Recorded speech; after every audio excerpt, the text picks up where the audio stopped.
Hello friends, आज हम पढ़ने वाले हैं वेन डायग्राम के बारे में। जैसे आप लोग जानते हैं, सेट को रिप्रेजेंट करेंगे। कई सारे मेथड पढ़े हैं। एक मेथड पढ़े हम लोग, rule method, set builder method, listing method, ठीक है, डिस्क्रिप्शन मेथड।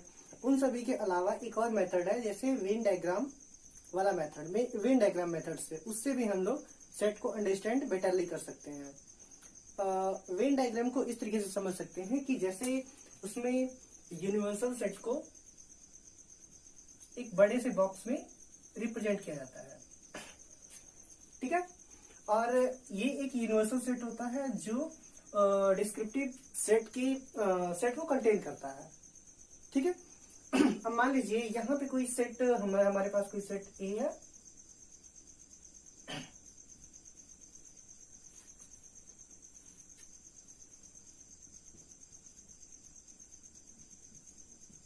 ठीक है।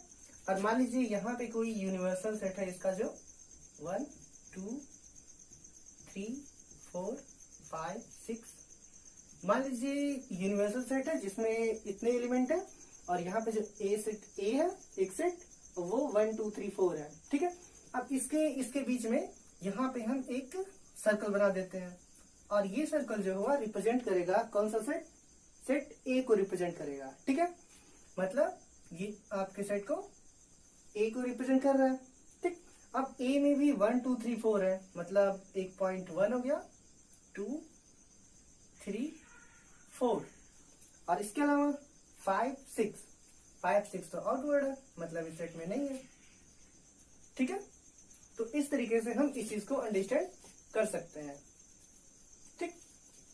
अब यहाँ पे ये समझ में आ रहा होगा कि एक यूनिवर्सल सेट है। यहाँ पे यूनिवर्सल सेट को हम रेक्टेंगुलर बॉक्स से रिप्रेजेंट किए हुए हैं, और जो सेट्स हैं, जैसे सेट जो हमको गिवन किया है उसको हम लोग सेट ए से रिप्रेजेंट किया और उसको सर्कल से रिप्रेजेंट किया है। उसमें जो पॉइंट्स है, कॉमन पॉइंट है, उसको इस तरीके से बना दिया गया है।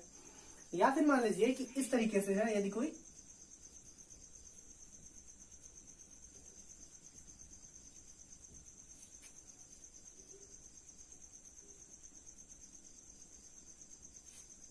यहाँ पे ए बी सी है और यहाँ पे डी है, और इसी तरीके से अब यहाँ पे देखा जाए तो इस यूनिवर्सल सेट में कहीं भी ये ए बी सी डी कहीं भी रिप्रेजेंट नहीं हो रहा है, ठीक है। तो इसमें तो ये सब काम नहीं करेगा। तो इसको मान लेते हैं यूनिवर्सल सेट जो होगा हमारा A B C D E F, ठीक है। अब इतना यूनिवर्सल सेट है। अब यूनिवर्सल सेट को जैसे क्वेश्चन दिया रहेगा तो उसमें आपको ये यूनिवर्सल सेट जो है वो गिवन दिया रहेगा कि मतलब एक यूनिवर्सल सेट यू है, इसमें हम लोग को ये सब चीज सेपरेट करना है। तो वेन डायग्राम मेथड मतलब होता है कि इन दोनों सेट को इस तरीके से रिप्रेजेंट करना और इसमें इनके एलिमेंटों को दिखाना, जैसे कहाँ पे कौन सा एलिमेंट होगा। अब यहाँ पे एबीसीडी जो है वो सेट ए में कंटेन कर रहा है, मतलब ये एबीसीडी को हम इन द सर्कल में ही लिखेंगे, मतलब सर्कल में ही लिखेंगे। अब ये तो क्लियर हो रहा होगा कि यदि कोई एलिमेंट सर्कल का है तो वो रेक्टेंगल का भी है, ठीक है, क्लियर हो रहा है। यदि कोई एलिमेंट इस सर्कल का है तो वो रेक्टेंगल का भी है, क्योंकि ये जो टोटल सर्कल है ये कहाँ पे है? इसी रेक्टेंगल में है, ठीक है। अब यहाँ पे इस तरीके से रिप्रेजेंट कर सकते हैं,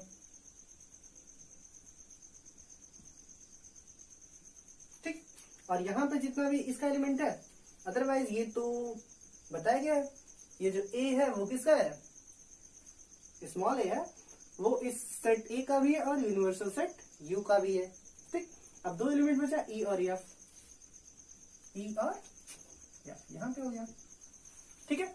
आई थिंक यहाँ पे ये चीज क्लियर होगा कि यूनिवर्सल सेट किस तरीके से होता है, ठीक है। अब इसी तरीके से हम दो सेट के बारे में स्टडी कर सकते हैं, दो सेट और उसका यूनिवर्सल सेट। जैसे मान लीजिए कि ये कोई यूनिवर्सल सेट है और ये एक सेट है और ये एक सेट है, ठीक है। अब यहाँ पे हम लोग उसी तरीके से अंडरस्टैंड कर सकते हैं, जैसे यहाँ पे हम लोग इसको अंडरस्टैंड कर सकते हैं। यहाँ मान लीजिए सेट ए है, पहले यूनिवर्सल सेट रिप्रेजेंट करते हैं, 1 2 3 4 5 6 7, ठीक है। ये यूनिवर्सल सेट है और ये सेट ए है और ये सेट बी है। सबसे पहले वेन डायग्राम को अंडरस्टैंड करने से पहले आपको ये जानना होगा कि यहाँ पे जो यूनिवर्सल सेट है इसको रेक्टेंगल से और इसको सेट को ए से और इसको बी से रिप्रेजेंट करेंगे। यहाँ पे ए का मान लेते हैं, या फिर आपको क्वेश्चन में दिया रहेगा कि ए क्या है या फिर बी क्या है।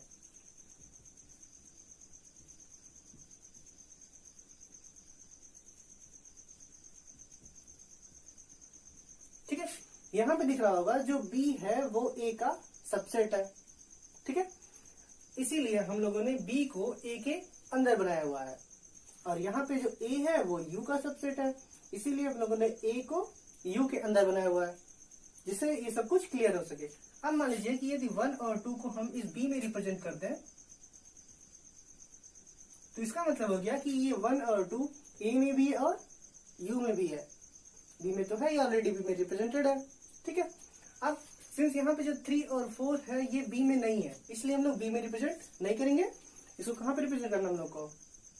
ए में रिप्रेजेंट कर रहा है, तो हम यहाँ पे ए में रिप्रेजेंट कर दे रहे हैं 3 और 4। अब ये ऑल ओवर जितने भी यहाँ पे लिखे गए हैं वो तो यू के एलिमेंट है ही, क्योंकि ये दोनों जो सेट है ये यू में ही बनाया गया है। ठीक, अब यहाँ पे क्या चीज रिमेन हुआ? 5, 6 और 7। तो यहाँ पे 5 हो गया हमारा, यहाँ पे 6 हो गया और यहाँ पे 7 हो गया। ठीक है, आई थिंक इतने चीजों से ये क्लियर हो रहा है कि वेन डायग्राम क्या होता है और इसी को क्या कहा जाता है? Venn diagram.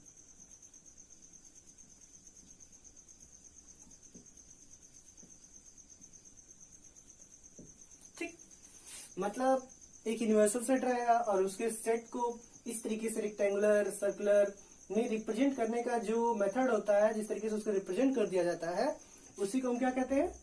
Venn diagram. मतलब ये जो डायग्राम रिप्रेजेंटेड होता है इसकी कहलाता है Venn diagram. I think Venn diagram का जो कंसेप्ट है वो क्लियर हो गया होगा। हम आगे बढ़ सकते हैं। अब हम लोग को पढ़ना है ऑपरेशन ऑफ द सेट्स। मतलब जैसे सिंपल ही जानते हैं कि 1 + 2 3 होता है, यदि उसमें से सब्ट्रैक्ट किया जाए 3 - 2 1 हो गया, या फिर 2 - 1 कितना होगा? यदि इसको सब्ट्रैक्ट किया जाए तो फोकस 2 - (-1), मतलब 2 को सब्ट्रैक्ट कर रहे हैं तो यहाँ पे कितना हो जाएगा? 3। यदि 2 - 1 1 होगा। ठीक, तो इस तरीके से हम लोग ये सब चीज अंडरस्टैंड कर सकते हैं। मतलब जनरल नंबर पे हम लोग ऑपरेशन करते हैं, वैसे ही स्टेट पर भी ऑपरेशन होता है। ठीक है, ऑपरेट करके उसे हम किसी दूसरे फॉर्म में कन्वर्ट कर देते हैं, या फिर दो सेट का कॉम्बिनेशन, उसमें सब्ट्रैक्शन या फिर उसका इंटरसेक्शन। ठीक है, सबसे पहले हम लोग कॉम्बिनेशन वाले फॉर्म को पढ़ेंगे। कॉम्बिनेशन वाले फॉर्म को हम लोग यूनियन ऑफ द सेट्स कहते हैं। क्या कहते हैं? Union of the sets. मतलब एक सेट का जितना एलिमेंट रहेगा और दूसरा सेट का जितना एलिमेंट रहेगा, उन दोनों सेट के एलिमेंटों को हम लोग मिला लेंगे। उसके बाद फिर जो सेट बनेगा वो क्या कहलाएगा? Union of that both set. ठीक है, मतलब उन दोनों सेट्स का जो हम लिए हैं, जैसे यहाँ पे समझ सकते हैं। मान लीजिए यदि कोई सेट ए है, 1 2 3 है, और कोई सेट बी है 4 5 6, या फिर यहाँ पे 3 को भी इंक्लूड कर ले रहे हैं।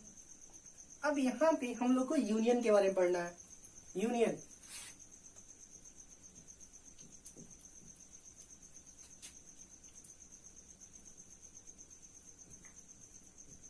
ठीक है, तो अब ए और बी का यूनियन पढ़ना हम लोग को। मतलब ए और बी को मिला के जो बनेगा वही चीज हम लोग अंडरस्टैंड कर रहे हैं। मतलब ए यूनियन बी। ठीक है, ये जो साइन होता है इस तरीके से W, मतलब इस साइन को हम लोग क्या करते हैं यहाँ पे? यूनियन ये कहलाएगा। ठीक है, मतलब ये वाला जो साइन होगा ये यूनियन कहलाएगा। ठीक है, अब इसमें इस तरीके से अंडरस्टैंड कर सकते हैं। यूनियन का मतलब हुआ कि इस सेट के जितने भी एलिमेंट्स हैं और इस सेट के जितने भी एलिमेंट्स हैं, उन सभी एलिमेंटों को मिला के एक सेट पे रख दिया जाए।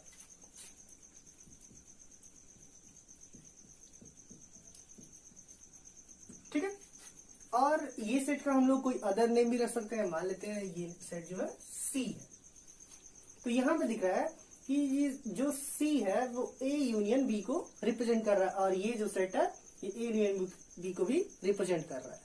ठीक है, ये चीज क्लियर है। अब यहाँ पे इसका डिफिनेशन देख लेते हैं। डिफिनेशन का मतलब ये हुआ, the union of A and B, या फिर इसको लिख के देखिए ज्यादा बेटर पड़ेगा।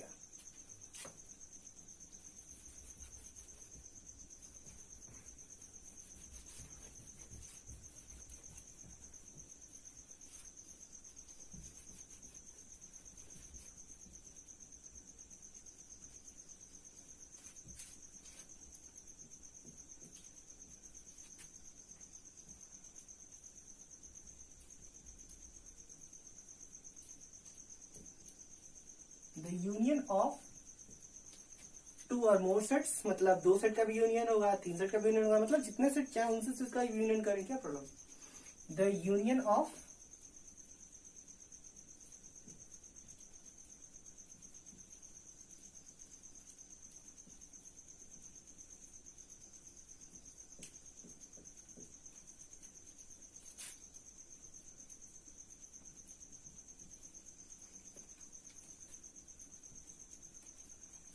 the union of 2 or more sets it says that all element of these sets, मतलब ये सेट इस तरीके से होता है, इस तरीके से होता है, क्या होता है उसमें से हम दोनों लोग क्या करते हैं, यहाँ पे भी इसका वाला जो भी सेट है, जो दोनों सेट है, उन दोनों सेट के एलिमेंटों को हम लोग मिला के लिख लेते हैं।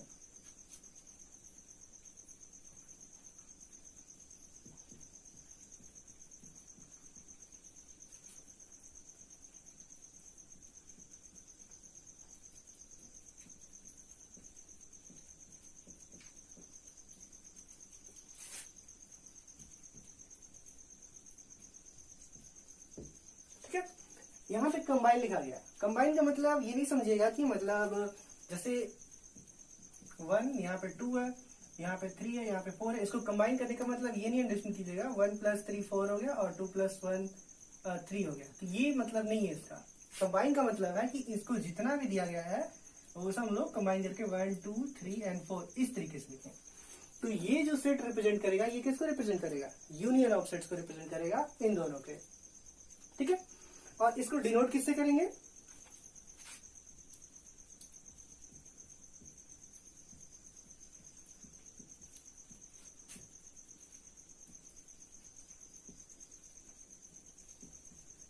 इसको डिनोट हम लोग इस सिंबल से करते हैं। ठीक है, जैसे यहां पे हम लोग एग्जांपल भी समझ सकते हैं इसका। मान लेते हैं कोई सेट ए है, ए बी सी डी, और यहां पे कोई सेट बी है, ई एफ। ठीक है, तो अब इसको हम लोग कंबाइन कर दें, तो यूनियन मतलब यूनियन तो लगाना पड़ेगा, तो इन दोनों को सब कंबाइन करेंगे तो एक नया सेट बनेगा। तो हम लोग लिख सकते हैं A union B is equal to. ठीक है, अब यहां से टोटल राइट कर दें जितना भी एलिमेंट है। यहां पे पॉइंट है, पहले ही बताया गया था, यदि हम यहाँ पे सी और सी दोनों में दिख रहा है, सी और सी को 2 बार लिखने का कोई मतलब नहीं है, क्योंकि पहले ही बताया गया है 1 और 1 को, जैसे 1 और 1 हो, इस सेट पे एक ही एलिमेंट है, मतलब 2 एलिमेंट है, लेकिन ये सेम एलिमेंट है, इसीलिए इसको हम 1 लिख सकते हैं, इससे कोई प्रॉब्लम नहीं होगा। ठीक, तो यहाँ पे ये हो गया इसका यूनियन। अब इसको हम लोग कोई सेट सी से रिप्रेजेंट कर सकते हैं। अब यहां से यदि ध्यान से देखा जाए तो एक और डिफिनेशन निकल के आता है ए यूनियन बी का, ए यूनियन बी। इसमें मतलब इसके सेट में ऐसे एलिमेंट होंगे एक्स सच दैट, ठीक है, x is element of A और x is element of B. ठीक है, आई थिंक ये भी क्लियर हो रहा होगा। यहाँ पे ए यूनियन बी का मतलब ये हुआ कि इस सेट में एक्स कोई एलिमेंट आएगा, एक्स ए का एलिमेंट होगा, या फिर जो यही एक्स है वो बी का एलिमेंट होगा। क्लियर है, x ए का एलिमेंट हो या फिर x बी का एलिमेंट हो। अब हम इसी चीज को यदि हम वेन डायग्राम मेथड से डिफाइन करें तो हम ऐसा डिफाइन कर सकते हैं।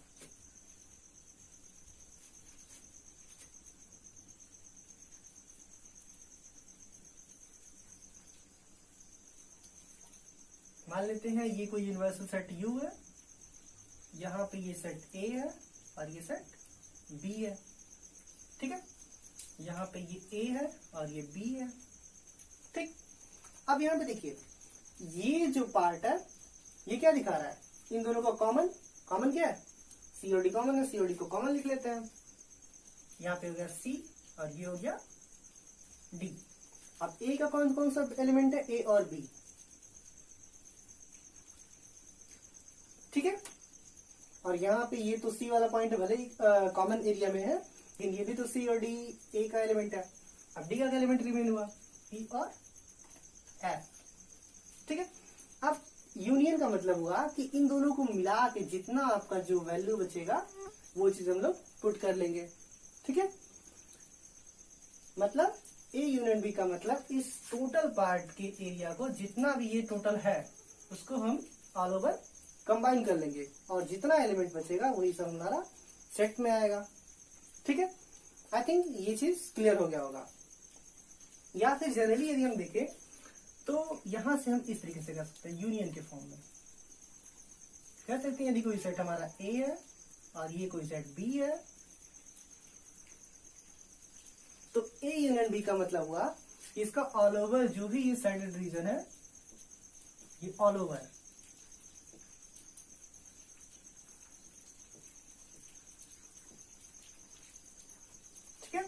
तो ये किस चीज को रिप्रेजेंट कर रहा है, A यूनियन, ठीक। तो ये किस चीज को रिप्रेजेंट कर रहा है, A यूनियन B को। मतलब A और B के सारे के सारे एलिमेंटों को हम ले लें, उसके बाद फिर एक सेट बनाएंगे और वो सेट क्या कहलाएगा, यूनियन ऑफ गिवन सेट, ठीक है। अब हम लोग को कम्यूटेटिव प्रॉपर्टी के बारे में पढ़ना है।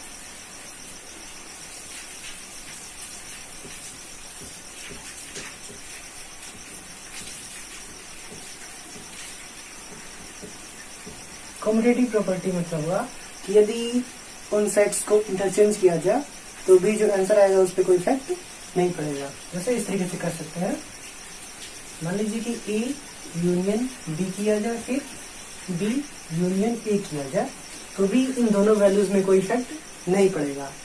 जैसे यदि इन दोनों को वेन डायग्राम मेथड से समझें तो इस तरीके से समझ सकते हैं कि ये कोई सेट हो गया और ये सेट हो गया A और ये हमारा सेट हो गया B, ये सेट हो गया A और ये सेट हो गया B, ठीक है। अब यहाँ पे यदि हम देखें तो इन दोनों को यदि A यूनियन B मतलब A और B को दोनों को कंबाइन करके मतलब इन दोनों को कंबाइन कर दिया जाए तो ये टोटल एरिया मिल जाएगा, ठीक है। उसी तरीके से यदि हम लोग B यूनियन A को किया जाए, पहले B को लिया जाए फिर A को लिया जाए, ठीक है। इन दोनों को कंबाइन सिर्फ करना है। जैसे यहाँ पे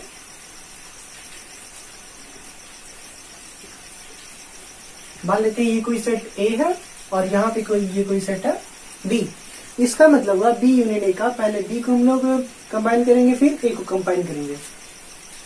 जैसे पहले इसको लिया गया फिर इसको ले लिया गया, ठीक। तो अब देखिए इन दोनों फिगर में कोई भी डिफरेंस नहीं है। ये भी यही A यूनियन B का होल एरिया दिखा रहा है और B यूनियन A का ये वाला होल पार्ट जो शेडेड है वो एरिया दिखा रहा है कि ये A यूनियन B को रिप्रेजेंट कर रहा है। अब अगली प्रॉपर्टी है हम लोग के पास कम्यूटेटिव प्रॉपर्टी। कम्यूटेटिव प्रॉपर्टी के बारे में हम लोगों ने पढ़ा।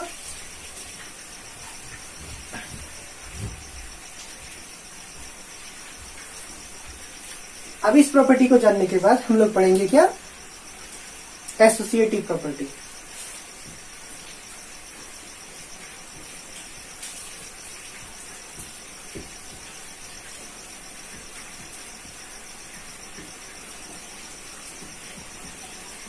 ठीक है। एसोसिएटिव प्रॉपर्टी का मतलब हो गया कि यदि पहले ए और बी को कंबाइन किया जाए फिर सी को कंबाइन किया जाए। जैसे पहले ए यूनियन बी और यूनियन सी, ये इज इक्वल टू किसके होगा, ए को यहाँ पे राइट करते हैं। हम इस तरीके से भी कह सकते हैं, पहले हम लोग ए और सी को कंबाइन कर लें, ए और सी को कंबाइन कर लें, फिर ए को कंबाइन करें, या फिर पहले हम लोग ए और बी को कंबाइन कर लें, फिर सी को कंबाइन करें, तो वही टोटल एरिया आ गया जो दोनों इक्वलेंट होगा। जैसे इस तरीके से हम लोग इसको भी देख सकते हैं।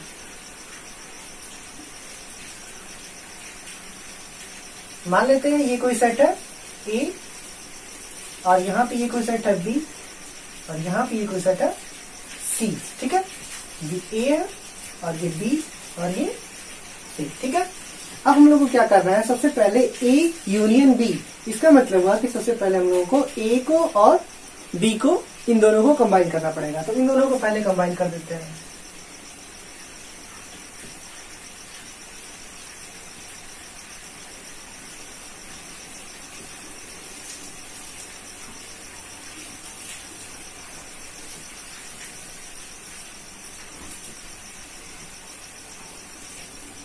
अब हम लोग को क्या करना है, ए और बी को तो कंबाइन कर दिया गया, अब सी वाला पार्ट में जितना बचा है उसको भी हम लोग इसी में ऐड कर देते हैं, जोड़ देते हैं।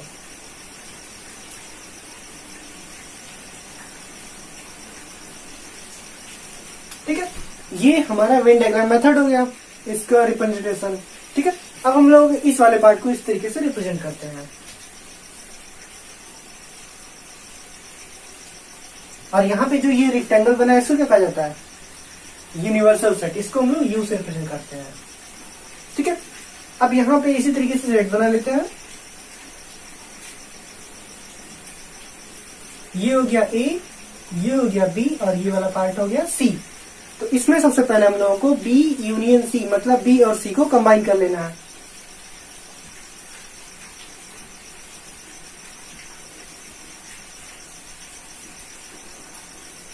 ठीक है, बी और सी को कंबाइन कर लिया गया, फिर ए वाला पार्ट बचा हुआ, अब ए को भी कंबाइन कर लेते हैं।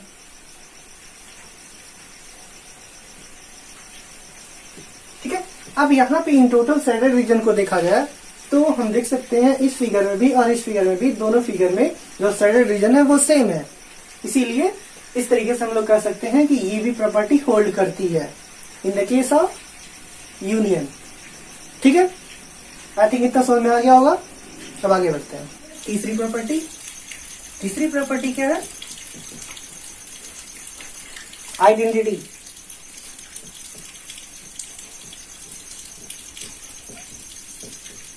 आइडेंटिटी जैसे मान लीजिए कि ए कोई सेट है और इसका यूनियन हम लोग नल सेट के साथ कर देते हैं तो भी ए आ जाता है। मतलब ए को कुछ नहीं के साथ कंबाइन किया जाए तो ए ही आ जाएगा। ठीक, अब ये पे क्या हो गया, आइडेंटिटी प्रॉपर्टी हो गया। अब इस तरीके से चौथी प्रॉपर्टी जो है वो क्या है, आइडेम्पोटेंट।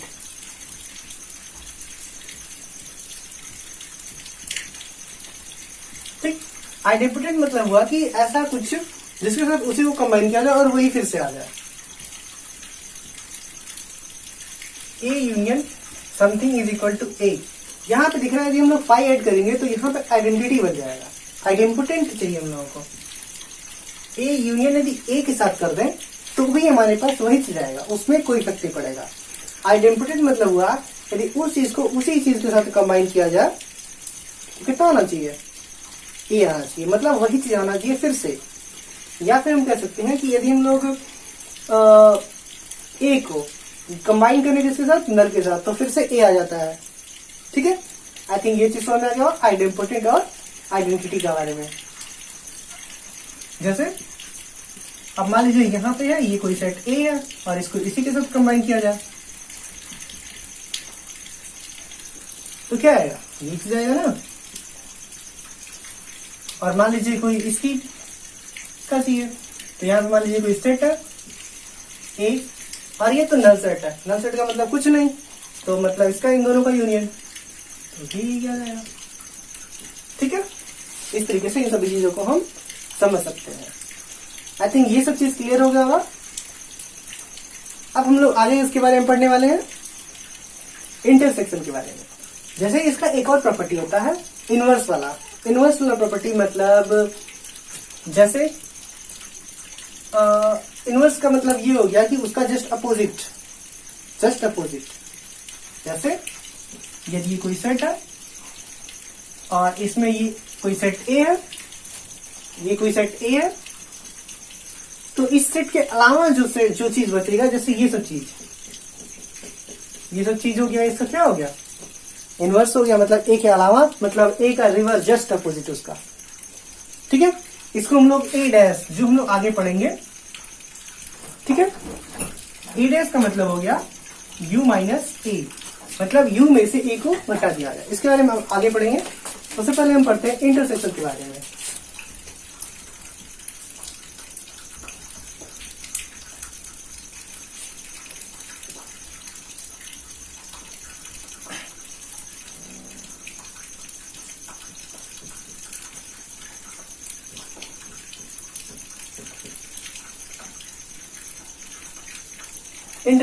इंटरसेक्शन का मतलब हुआ कि जैसे कोई भी दो सेट हो या फिर 3 सेट हो, 4 सेट, जितने भी सेट्स हो, उन सेट का क्या चीज, उन दोनों में जो कॉमन एलिमेंट हो उसको निकाल के एक सेट बनाना, ये क्या कहलाता है, इंटरसेक्शन कहलाता है। ठीक है, अब थोड़ा सा इसके बारे में समझ लेते हैं, फिर इसका डेफिनेशन करते हैं। जैसे 1 2 3 है और दूसरा ये कोई सेट ए है और इसमें कोई सेट बी 2 3 4 है। ठीक, तो अब ए और बी को इंटरसेक्शन करना है, मतलब यहां हम लिख सकते हैं ए इंटरसेक्शन बी, मतलब ए और ए बी का इंटरसेक्शन इक्वल टू क्या हो जाएगा, मतलब कौन सा एलिमेंट इन दोनों में कॉमन है, 2 कॉमन है और 3 कॉमन है, इसको ऐसे लिख सकते हैं 2 and 3। ठीक है, आई थिंक ये क्लियर हो जाएगा। इस तरीके से जो कॉमन एलिमेंट है, इंटरसेक्शन का मतलब ये हो गया और यूनियन का मतलब क्या हो गया, इन दोनों को कंबाइन करके लिख दिया जाए। ठीक है, अब डिफिनेशन कर लेते हैं पहले।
ठीक है, 2 सेट या फिर 2 से ज्यादा 2 और मोर एलिमेंट यहां पर एंड अप कर सकते हैं। ठीक है, मतलब यहाँ पे द इंटरसेक्शन ऑफ 2 और मोर सेट इज द सेट, मतलब जो 2 सेट का इंटरसेक्शन होता है वो भी एक टाइप का सेट होता है of common elements between them, मतलब उन दोनों में जितने भी एलिमेंट कॉमन होते हैं उन सबको कंबाइन कर लिया जाए। तो वो क्या हो जाएगा, यूनियन हो जाएगा। लेकिन उन दोनों में जो कॉमन एलिमेंट है उसको लिख लिया जाए, राइट कर लिया जाए, तो वो क्या हो जाएगा, इंटरसेक्शन ऑफ दैट सेट। ठीक है, अब इसको डिनोट किससे किया जाता है,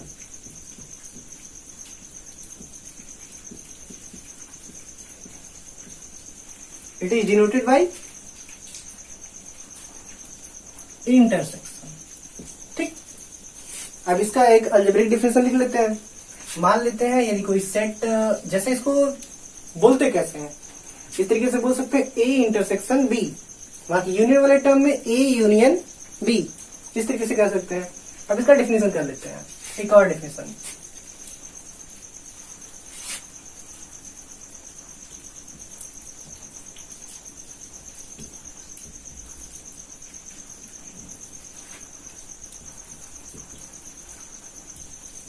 ए इंटरसेक्शन बी, या फिर हम कर सकते हैं ए इंटरसेक्शन बी, वो इस तरीके से, मतलब उसमें ऐसे एलिमेंट आते हैं जैसे x such that x is element of A and x is element of B। तो कहने का मतलब क्लियर दिखा होगा कि इंटरसेक्शन में ऐसा एलिमेंट को हम लोग इंक्लूड करेंगे जो A में भी हो और B में भी हो। क्लियर हो रहा है? जैसे यहाँ पे कुछ हम एग्जांपल देख लेते हैं। मान लेते हैं यदि कोई सेट, अब जितने भी सेट का इंटरसेक्शन लेंगे उन सभी सेटों में जितने कॉमन एलिमेंट है उनको हम इंक्लूड करेंगे। ठीक, मान लेते हैं कि यदि कोई सेट ए है, ए बी सी डी ई, ठीक है, और कोई सेट बी है,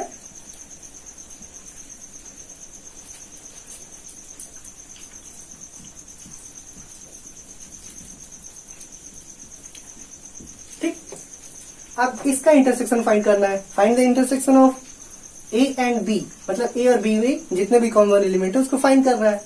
तो बस एक नया सेट बनाते हैं सी, जो कैसे होगा ए इंटरसेक्शन बी। अब सी में कौन कौन से एलिमेंट आएंगे? जो एलिमेंट इन दोनों सेट्स में कॉमन हो। जैसे यहाँ पे सी डी ई, यहाँ पे भी ये चीज है, तो इन दोनों को कॉमन है सी डी ई। ठीक, ये क्लियर हो गया? अब यहां से वेन डायग्राम से अंडरस्टैंड कर लेते हैं इसे।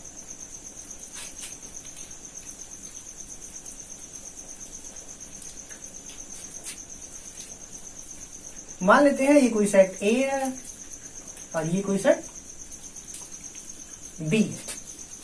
क्या?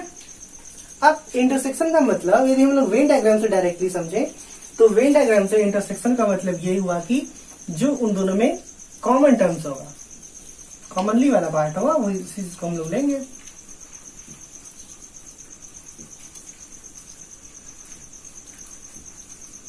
यहां पे दिख रहा है कि ये वाला जो पार्ट है ये दोनों में कॉमन पार्ट है, तो सिर्फ हम लोग इसी वाले एलिमेंट को यूज करेंगे।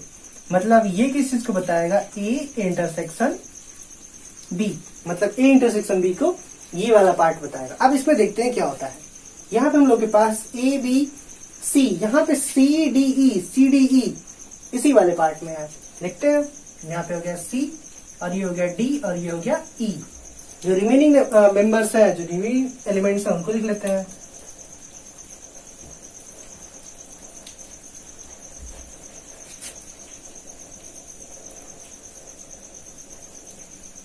वहां पे एफ जी एच हो जाऊंगा। ये हो गया ए और ये हो गया बी। ठीक है, तो अब ये किस चीज को रिप्रेजेंट कर रहा है? A intersection. ठीक है, क्लियर हो रहा है? ये चीज उसको रिप्रेजेंट कर रहा है, ए इंटरसेक्शन डी का पार्ट। ठीक है, अब इसी तरीके से हम थोड़ा सा और ध्यान दें। मान लेते हैं कि यदि कोई सेट इस तरीके से है, 1 2 3 4 5 6 7, ठीक है, ये यहाँ पे 7 तक है। और एक और सेट है जिसमें 0 1 2 3 4 5 6 7, ठीक है। ये मान लेते हैं ये ए है और ये बी है, और कोई सेट सी इस तरीके से है।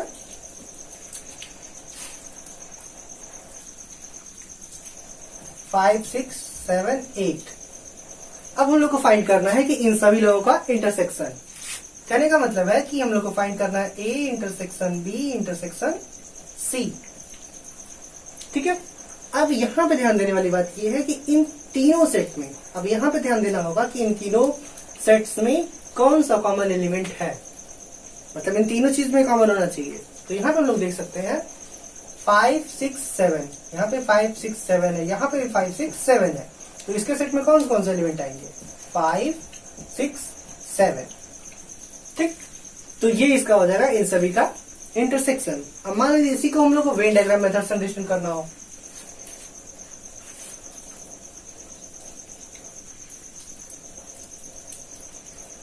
यहाँ पे कोई सेट ए है, ये हो गया बी,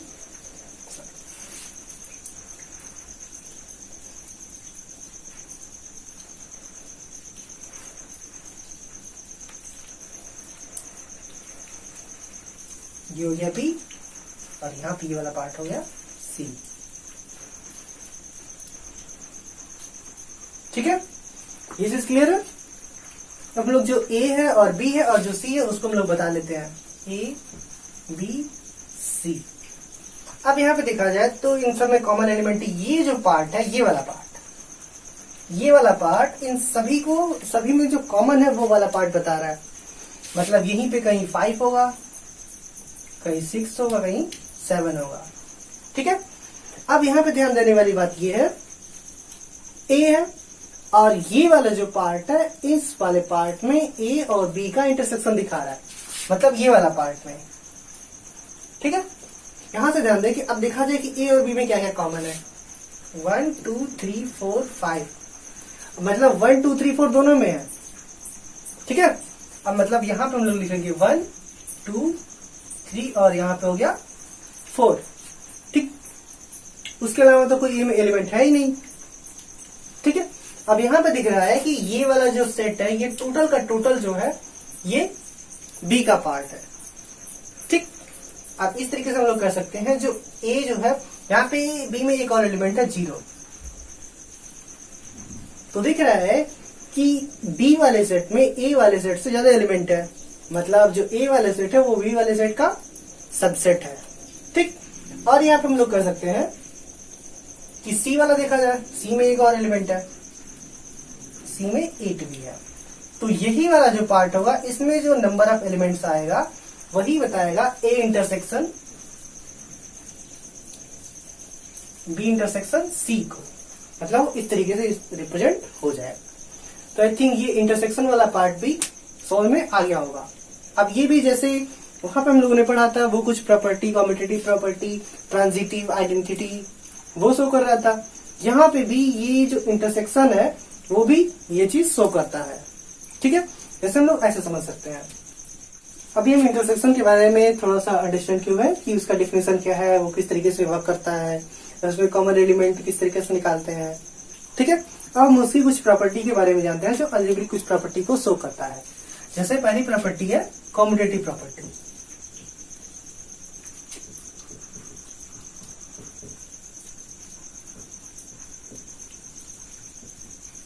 कॉम्यूटेटिव प्रॉपर्टी मतलब जो सेट है वो दोनों को कम्यूट किया जाए तो भी वो कोई इफेक्ट नहीं पड़ेगा, मतलब ए इंटरसेक्शन बी जो होगा वो इक्वल टू होगा बी इंटरसेक्शन ए के। ठीक, अब जैसे इसको मान लीजिए यदि वेन डायग्राम से देखें तो हम यहाँ पे ऐसे अंडरस्टैंड कर सकते हैं। मान लेते हैं ये कोई सेट ए है और ये कोई सेट बी है, यहाँ पे ए है बी है, तो यदि हम ए इंटरसेक्शन बी करें तो भी यही वाला पार्ट आएगा, और यदि बी इंटरसेक्शन ये करें तो भी यही वाला पार्ट आएगा। मतलब यहाँ पे दिखा रहा है कि ए और बी में जो कॉमन है तो आई थिंक यही कॉमन है, और बी और ए में जो कॉमन है उसमें भी यही कॉमन है। ठीक है, तो आई थिंक ये प्रॉपर्टी क्लियर हो गया होगा। अब दूसरा प्रॉपर्टी क्या है, एसोसिएटिव प्रॉपर्टी। एसोसिएटिव प्रॉपर्टी के बारे में हम लोग अंडरस्टैंड करेंगे।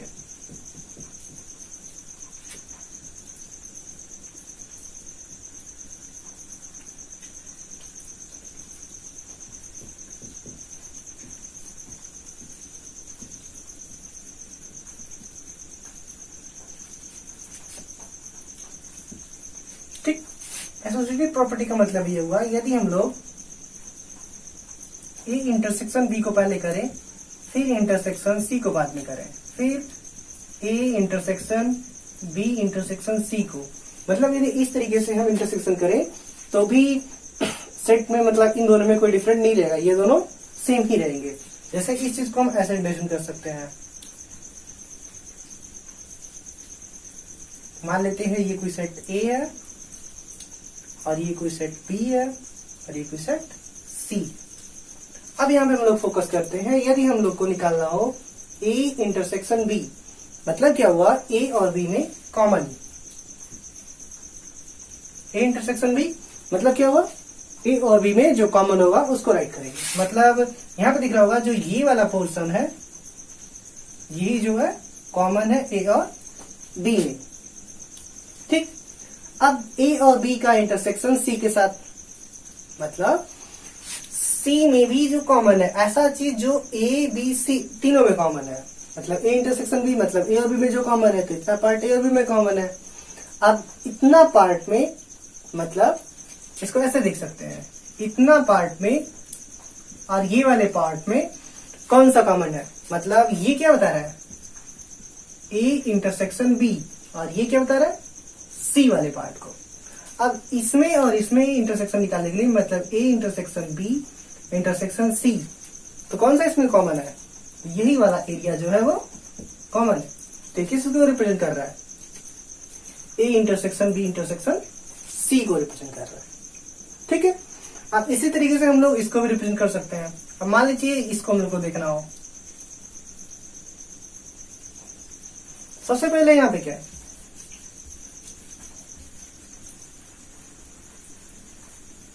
मतलब यहाँ तो पूरा यदि बात कहा जाए तो यही हमको मिला है।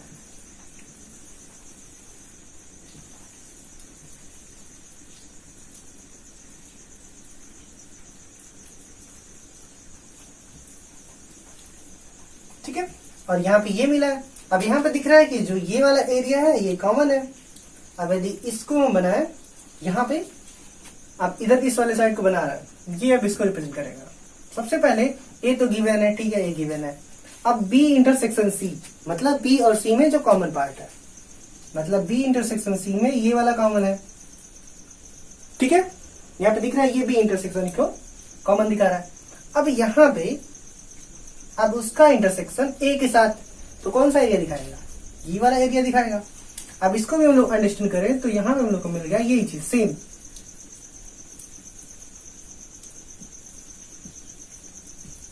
तो यहाँ पे हम लोग को यही चीज मिल गया। अब यहाँ पे दिख रहा होगा जो ये दोनों है, ये दोनों क्या है, सेम है, इसीलिए हम लोग एसोसिएटिव प्रॉपर्टी को इस तरीके से कह सकते हैं। ठीक है, आई थिंक ये क्लियर हो गया होगा।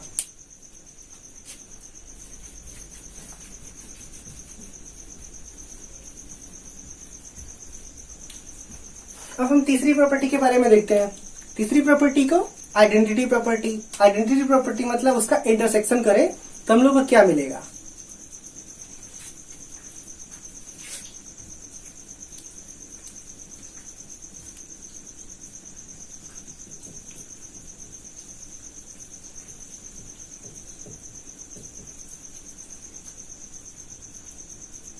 मतलब हम लोग को ऐसा कुछ करना है कि उसका इंटरसेक्शन किया जाए तो हम लोग को वही चीज मिल जाए।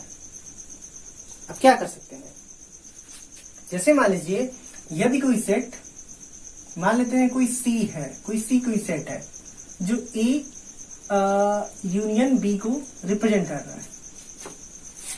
ठीक है, ए यूनियन बी को कोई सेट रिप्रेजेंट कर रहा है, मतलब पूरा बड़ा सा सेट है। ठीक है, जैसे एग्जाम्पल मेथड से समझते हैं, 1 2 3 4 5 6 7। ठीक, ये मान लेते हैं सी है जो ए यूनियन बी को रिप्रेजेंट कर रहा है। अब मान लेते हैं इसमें जो ए वाला पार्ट था वो गिवन था 1 2 3 4। तो हम लोग यहाँ पे ये करें, यदि ए इंटरसेक्शन सी मतलब ए और उसका यूनिवर्सल सेट, तो इसमें हमको क्या मिल जाएगा, ए। उसी तरीके से हम लोग आइडेंटिटी में कह सकते हैं कि A intersection U is equal to A. ठीक है, इंटरसेक्शन मतलब ए में और उसके यूनिवर्सल सेट में जो इंटरसेक्शन होगा वो क्या फाइंड होगा, ए ही फाइंड होगा, अगेन ए फाइंड होगा। जैसे इसको ऐसे समझ सकते हैं, मान लेते हैं हम ये कोई वेन डायग्राम है और इसमें ये जो है रिप्रेजेंट कर रहा है ए को और यहाँ पे ये यू को। ठीक है, अब इस ए का और इसके यूनिवर्सल सेट का इंटरसेक्शन मतलब कॉमन क्या है, दिख रहा है, कॉमन जो है वो ए वाला पार्ट कॉमन है, तो इसलिए हम लोग इसको सेटल कर देंगे। हम लोग को क्या मिला, A intersection U is equal to A. ठीक है, आई थिंक ये चीज क्लियर हो गया होगा।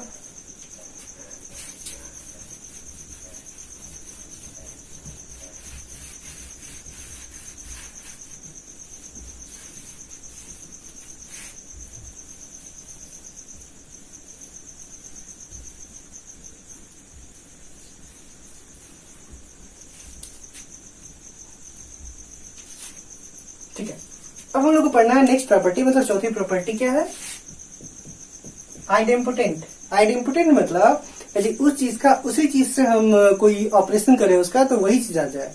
जैसा हम लोग पिछली बार पढ़े थे कि ए यूनियन ए था तो इसका मतलब ए आ गया था, मतलब ए को ए के साथ कंबाइन किया जाए तो ए आएगा ऑलवेज। उसी तरीके से इसका आइडेम्पोटेंट पढ़ते हैं, आइडेम्पोटेंट। ठीक है, आइडेम्पोटेंट में ये आपको मिल जाएगा कि यदि हम ए और इंटरसेक्शन ए को करें तो हमको क्या मिलेगा, ए मिलेगा। जैसे आप डायग्राम से अंडरस्टैंड कर सकते हैं, मान लेते हैं कोई सेट ए है, इसका इसी के साथ इंटरसेक्शन, मतलब ये इसका यही क्या आ जाएगा, यही आ जाएगा। ठीक, तो ये है कौन सी प्रॉपर्टी, आइडेम्पोटेंट। और ये कौन सी प्रॉपर्टी हो गई, आइडेंटिटी प्रॉपर्टी। आई थिंक ये सब कुछ समझ में आ गया होगा, तो हम लोग आगे बढ़ते हैं। जैसे मान लिया जाए एक और चीज, जैसे यहाँ पे पॉइंट है, यदि हम लोग 5 से इंटरसेक्शन करें तो क्या होगा,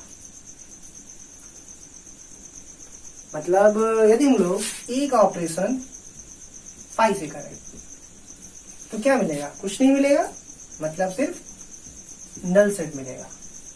ठीक, और वही तरीका है यदि ए का हम इंटरसेक्शन ए यू से करें, मतलब यूनिवर्सल सेट से करें, तो हम लोग का पास मिलता है ए।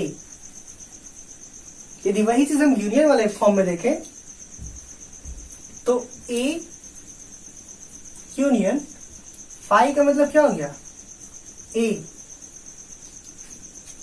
और इसी तरीके से हम लोग देख सकते हैं ए यूनियन यू के साथ क्या होगा, मतलब ए और यूनिवर्सल सेट को कंबाइन कर दिया जाता है, यूनिवर्सल सबसे बड़ा है तो यूनिवर्सल सेट ही आएगा यहाँ पे। ठीक है, अब 2 सेट्स, जैसे हम कोई सेट को 2 सेट को मान लेते हैं,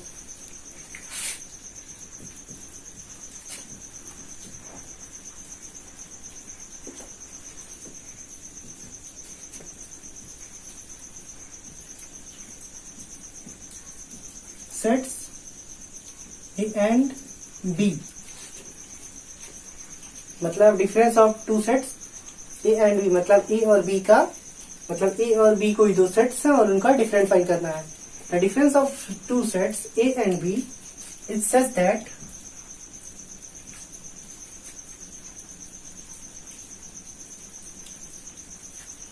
यहाँ पे एंड नहीं लिखना ज्यादा बेटर पड़ेगा, ए टू बी, मतलब ए से हम लोग बी को हटा रहे हैं, मतलब यहाँ पे कहने का मतलब है ए माइनस बी कर रहा है। ठीक है, the difference of 2 set A to B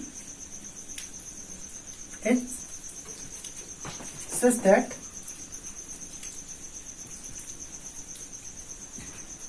मतलब ये इस तरीके से होगा, such that the element of A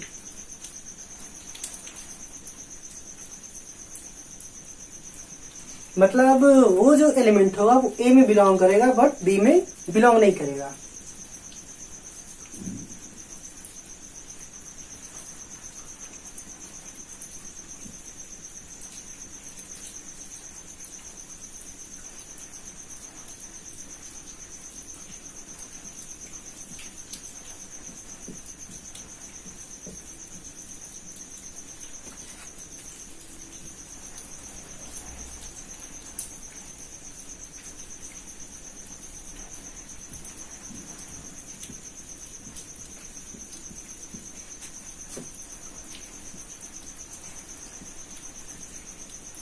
belong to be, मतलब वो दोनों उन दोनों का डिफरेंस एक ऐसे सेट को जनरेट करेगा जिसमें सिर्फ एक ऐसे एलिमेंट होंगे जो बी में नहीं होंगे। ठीक है, जैसे इसको इस तरीके से हम रिप्रेजेंट कर सकते हैं, ए माइनस बी, हम ऐसे कर सकते हैं। अब इसमें कौन कौन से एलिमेंट आएंगे, x such that x is element of A, but x is not element of B। ठीक है, मतलब A माइनस B का डिफरेंस क्या मिला, x such that x is element of A but x is not element of B, मतलब x A का element हो लेकिन एक्स जो है वो एलिमेंट बी का एलिमेंट ना हो। या फिर हम इसको इस तरीके से कर सकते हैं, x such that x is element of A and x is not element of B. ठीक, इसका मतलब अब इसको वेट डायग्राम से देख लेते हैं। मान लेते हैं कोई ये सेट ए है और ये कोई सेट बी है, ये ए है और यहाँ पे बी है। अब हम लोग को देखना है ए माइनस बी। सिंपल है, ए वाले ए का जितना एरिया है उतने एरिया में से यदि बी का कोई एरिया कवर कर रहा है तो उसको हम लोग हटा देंगे। जैसे हम लोग के पास ए माइनस बी का मतलब क्या बचा, सिर्फ यही सर।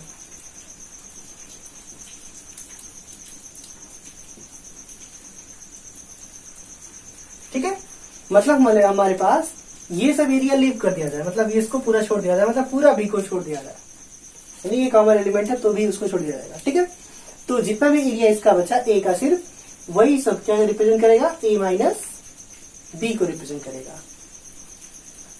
ठीक है, आई थिंक ये सब चीज क्लियर हो गया होगा। अब हम इसको एक एग्जाम्पल के मेथड से ज्यादा क्लियर कर सकते हैं।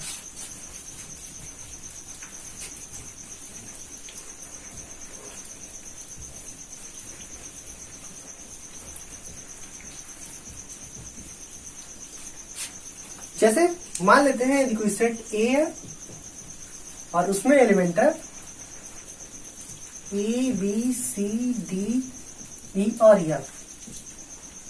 ठीक है, और मान लेते हैं बी कोई सेट है जिसमें D E F G H. ठीक है, अब इन दोनों को हम लोग को सबट्रैक्शन फाइंड करना है।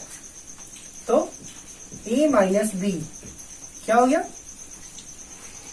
यहां पे ए माइनस बी, ए का ऐसा एलिमेंट जो बी में ना हो। जैसे यहाँ पे जो यदि डी को देखें तो डी भी इसमें है, ए भी इसमें है, बी इसमें है। ठीक है, मतलब ए का ऐसा एलिमेंट जो किसमें ना हो, बी में ना हो। तो सिर्फ हमको दिख रहा है कि ए बी और सी सिर्फ एक ऐसा एलिमेंट है ए का जो बी में नहीं है, मतलब ए माइनस बी का मतलब हो जाएगा ए बी और सी। अब मान लीजिए इसी तरीके से हम इसका रिवर्स कर देते हैं। यदि हम लोग को बी माइनस निकालना है, बी माइनस निकालना है, अब हम लोग ये देखेंगे कि बी का ऐसा एलिमेंट, मतलब जो एलिमेंट आएगा ऐसा एलिमेंट जो ए में ना हो। तो हम यहाँ पे देख सकते हैं डी ई एफ इसमें भी है, सिंस जी और एच बी के ऐसे दो एलिमेंट हैं जो ए में नहीं है। अब देख सकते हैं जो ए में नहीं इन्वॉल्व है, तो इसलिए इसका जो एलिमेंट होगा इस सेट का वो क्या होगा, जी और एच।